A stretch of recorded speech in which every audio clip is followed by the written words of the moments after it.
Hey, what's up, you guys? It's me, Lexi, and welcome back to my channel. Since Spotify Wrapped just came out last week, I figured it would be the perfect time for me to tell you guys about the time I found out I was getting played through Spotify. And no, he was not over here making playlists for other girls. It was a bit more complex. So if you guys are interested, without further ado, let's get into the video. So this story takes place when I was 21 years old. And when I was 21, I was in my messy era for sure. So some of the things I'm gonna tell you about, you're gonna be like, why the hell did you put up with that? Like, why did you stay? Like, why didn't you just leave?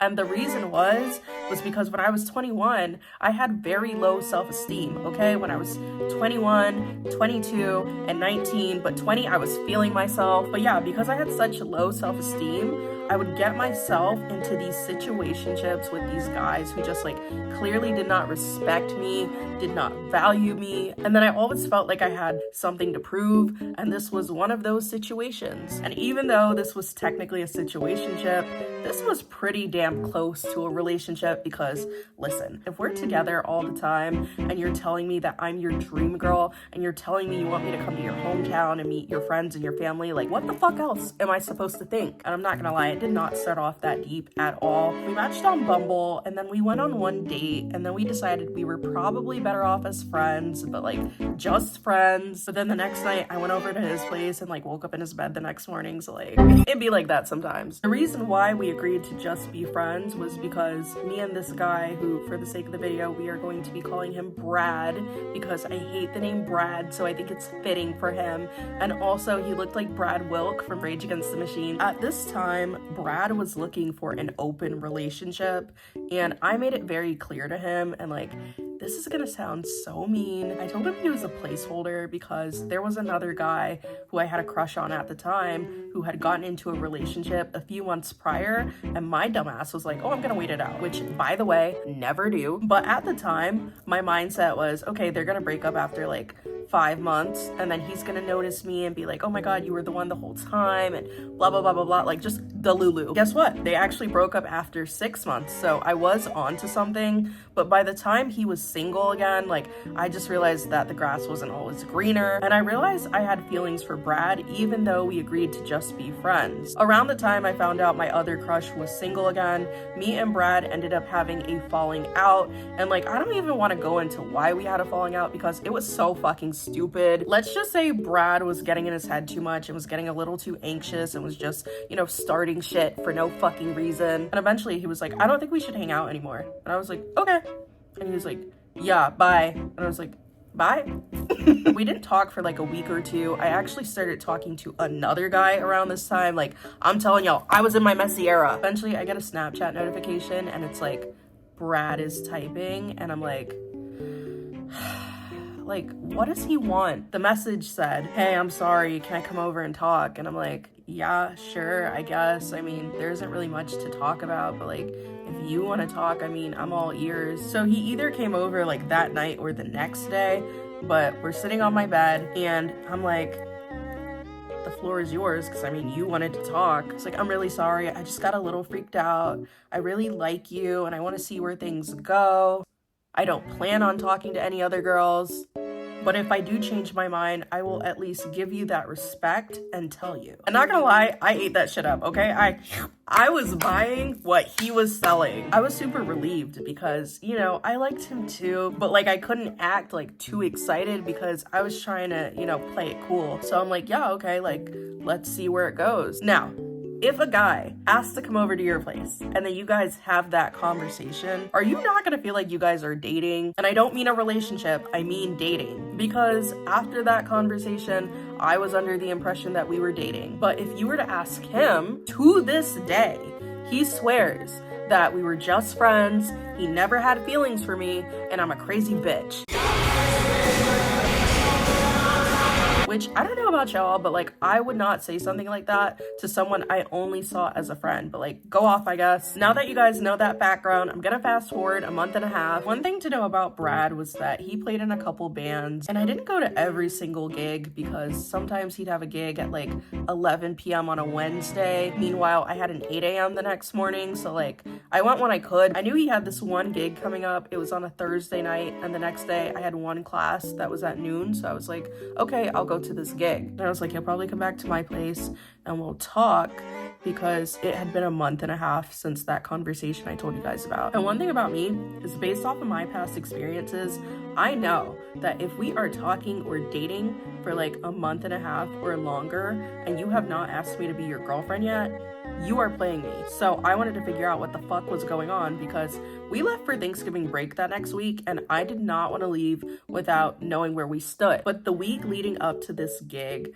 Brad was acting super fucking weird. I had not seen him. And whenever I texted him to like check in, he'd be like, oh, I'm really tired, or like, I'm really busy. And since he was an insomniac, I took his word for it, which that will come into play later on in the story. But I just had such a bad gut feeling. Thursday rolls around and I go to the gig with my friend Kate, because I wanted to introduce Kate to Brad. They had briefly seen each other like one time, but like hadn't been introduced. Me and Kate get to the gig and he is already there because he had to get there early for sound check. The gig was at this bar in our college town, and the shows at this bar were 18 plus because they wanted underclassmen to be able to come too, which we'll get to that. He spots me from the minute I walk in the door, because this specific bar, like after you do your sound check, you know, you can go and mingle with the crowd. I introduce him to Kate and then I'm like, you're coming over later, right? And he's like, yeah, I'll be over there. Like, I just have a few things I have to do, but I'll be over there later. So I'm like, okay, cool, because I have to talk to you about something.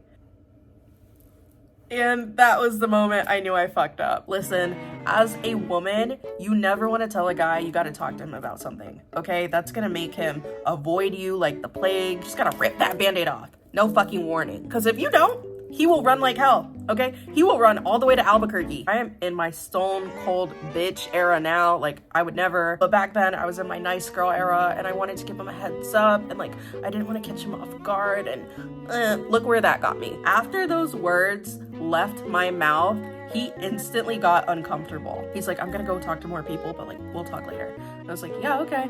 But like, I instantly knew he was lying. Anyway, me and Kate are vibing to the music that the bar was playing before the show, but like the whole time I felt so sick to my stomach, and like I was trying not to think about the conversation, but like I just kept replaying me saying like, oh, I need to talk to you, like over and over again in my head. About 10-15 minutes later, in walks this girl who, for the sake of the story, we're gonna call her Bertha, because bitch looked like a Bertha. Bertha was an underclassman. She was 18-19 when me and Brad were 21, and in my eyes, she was a child. And I don't say that to be condescending, I just mean like, you just got out of high school, like we're about to graduate, so like you're not on our level. But I don't say that like in a mean way, you're just not. It's just like when you're a senior in high school and you have nothing in common with the freshmen and they're just like babies to you. But Bertha was a girl that I had my eyes on, because in the past, she had just been a little too close for comfort when it came to Brad. She was just a little too comfortable being flirty with him, especially when I was right there. I don't care if you're a naturally flirty person. If you see that person that you're talking to is with someone, you don't try to come on to them. Also, fuck him too, because he never set any boundaries. He could have easily checked her, but he didn't. So like, I'm not gonna just put the whole blame on her. Literally, fuck both of them. I just hate people who think they can say or do whatever the fuck they want to and not suffer any consequences. So I was like, best believe if Bertha acts up tonight, she's getting chin checked. Bertha walks in with her little clique, and I'm watching them from the corner of my eye, because you can never be too comfortable around an op. She goes and she stands right in front of Brad's instrument, and like, I'm not even gonna say what instrument he played, because I think it'd be funnier if you guys guessed down below. Like, what was he giving? Was he giving guitar player, keyboard player, bass player, kazoo player? Like, let me know down below. Yeah, she goes over and she stands right in front of where he's gonna be on stage, and I'm like, of course you would, you big bucket of thirst. Anyway, the show starts, and all I can think about is how I need to smooth things over during the 10-minute intermission. Like, I just kept constantly thinking about how bad I fucked up. The 10-minute intermission rolls around, he goes, he starts talking to a few people, and then we make eye contact. He's walking over to me, but before he can even fully get over to me, here comes Bertha's ass talking about, Brad, over here, Brad. Because at this point, she's behind me and Kate, sitting at a table with her friends, charging her phone. So then Brad is like, one sec, and then goes over to her like, what are you doing? And even though I was with my friend, I was still so fucking embarrassed, because I was like, you just did this to me in front of my friend, Bertha's friends, and Bertha. How dare you go over to this toddler that's been fiending for you rather than me, the girl you claim to like? And now because you just did that, she's gonna feel like, number one, she has something over me, and number two, that she can keep coming up to you and flirting with you because you literally just fucking enabled her. But he goes over to her and she starts talking loud as hell because I think she wanted me and Kate to hear what they were talking about. She's like, hey Brad, you're going with us to the Dead and Company concert next week, right? Or whoever the fuck she said. It was some fucking old band. Then she points to one of her little friends and she's like, we're gonna be spending the night at her house because don't forget, it was Thanksgiving break that week. And he's like, I mean, I want to, but like, we'll see. Like, my car's been having a lot of problems. And I'm like,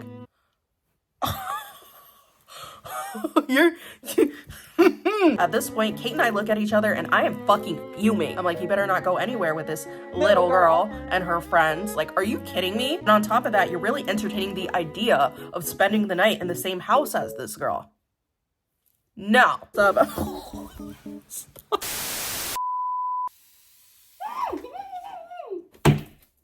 I think I got it. I'm just scared. I'm shaking right now. We're back. Kate's like, do you want to go to my car and talk? And I'm like, yeah.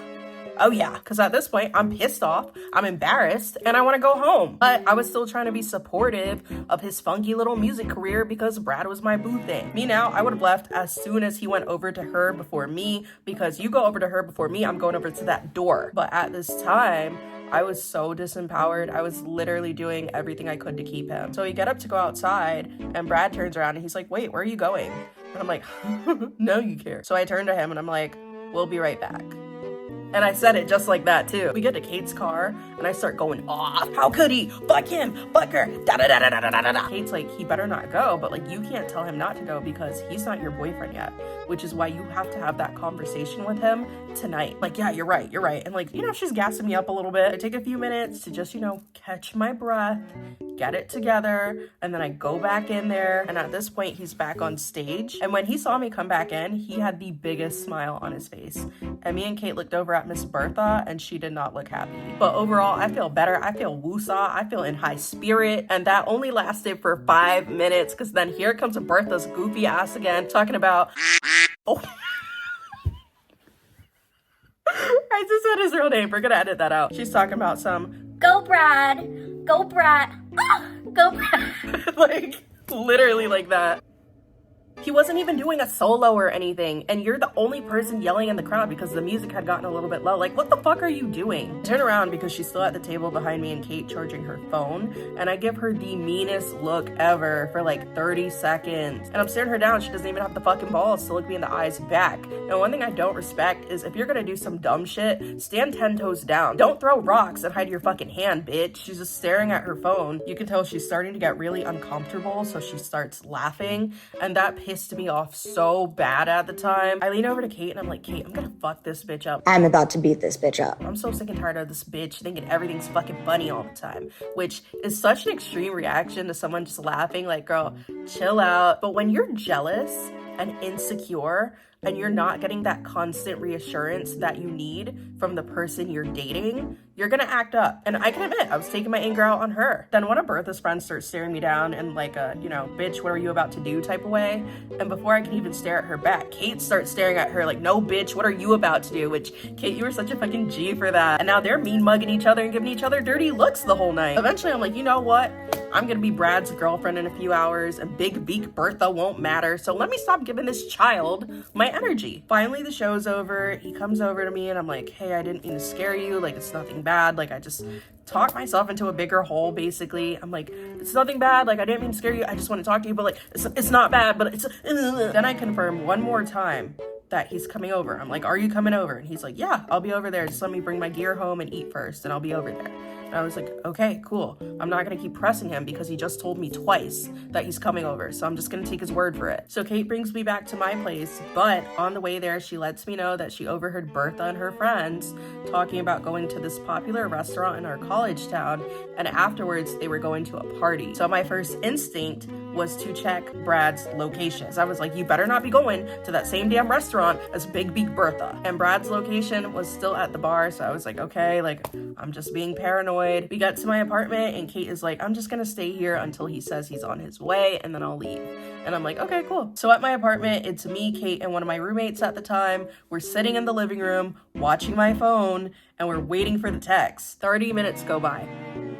Nothing. An hour goes by. Nothing. Hour and 30 minutes go by. Nothing. So finally I text him and I'm like, are you still coming? Like, yeah, I was one of those girls. I know, girl. I know. The whole time we're checking his location and it hadn't moved. Finally, after an hour and 45 minutes, his location finally moves. His location is now at a restaurant. A restaurant, as in the same fucking restaurant that Bertha and her friends are at. Yeah, baby, I should have just gone to bed. But no, we were waiting for hours, and I still hadn't heard anything from him. 3 hours later, 3 hours later, I got a text from him. He's like, hey, I'm sorry, I forgot to text you, but I'm just really tired right now. Like, I think I'm gonna call it a night, so you can just text me about whatever you wanted to talk about. No, I clearly said I wanted to talk to you in person. If I wanted to talk to you over text, I would have talked to you over text about what the fuck I wanted to talk to you about. Like, what the fuck is your problem? Now, obviously, I'm not gonna come out and tell him that I know he's lying because of his location, because that would make me look psychotic. But I did want to see if he'd go to the party. So we keep tracking his location to see if it's gonna show up at a random house. But the gag is, after a certain point, his location just stopped updating. Like, he didn't turn it off, it just stopped updating. It was weird. But for the rest of the night, it didn't update and I didn't hear anything from him. After some more failed attempts of trying to refresh his location, I was like, wait a second. Let me check his Spotify. Now, remember earlier, I told you guys he was an insomniac. Well, basically, he had to fall asleep to the same meditation playlist every single night. If he did not listen to that playlist, he could not fall asleep. So I was like, if I check his Spotify and he's listening to anything else besides that meditation playlist, he's lying. I grabbed my laptop, I opened Spotify, and who is the first person to pop up on my friends list? Mr. Brad. And what is he listening to? Fucking Silk Sonic, because that album had just dropped at midnight that night. And I was like, oh my god, he is fucking Bertha to Silk Sonic right now. Now, I don't have proof of this, okay? This is just an inference, but were they probably together that night? Yes. Does it matter now? No. I could care less about either of them. I wish them both nothing but the worst. But now get this. Fast forward the next day, he's still avoiding me in person, but he did finally text me back. So I asked him, I was like, did you go home right after your gig? And he was like, yeah, I did. I was like, you did? He was like, yeah, I went home and I went to sleep. And I was like, are you sure? Like, you didn't go anywhere else? He was like, no, why? And I was like, okay. Now, I never told him I knew he was lying. I could not do that without making myself look like a stalker. He probably won't know unless he sees this, which he probably will. So I never told him. And you would think I would have been done with the situation after that, right? Wrong. I was in my dumb bitch and down bad era, so I entertained him for like 2 more weeks. The whole situation just ended like super nasty. I definitely regret the role I play in it. Just kidding, I don't. But moral of the story, ladies, make sure you got your man on Spotify so you can see if he's lying or not. Like, if your man tells you that he's going to bed, but then you see him active on Spotify listening to Let's Get It On by Marvin Gaye, wrong answer, forehead. Wrong answer, forehead. Like I said, you can only do it on your laptop, but what you do is you download the Spotify app, you log in, and then you should be able to see your friend activity on the right side of the screen. You're welcome. That was the time I found out I was getting played through Spotify. Shameless plug, but go follow me on Spotify at Lexi Sloan. I make some bomb-ass playlists, all genres, all occasions, any occasion you think of, I got a fucking playlist for it. Like, seriously, I listen to everything except for classical. I don't like classical. If you like this video, like it. That helps me out a lot. Post new videos every Monday and occasionally on Thursdays, and by every Monday, I mean Tuesday at 12 a.m. because I am always so late on my Monday uploads. Subscribe if you want. I'm not gonna fucking beg for you to subscribe to my channel, but let me tell you something. Every time someone subscribes to my channel, it saves me one night from crying my eyes out. Be sure to follow me on Instagram at YorkYemet and on Twitter at LoserLikeLex. I've made some friends over there on Twitter. It's been lit. But that does it for me, and I will see you guys next time. Bye.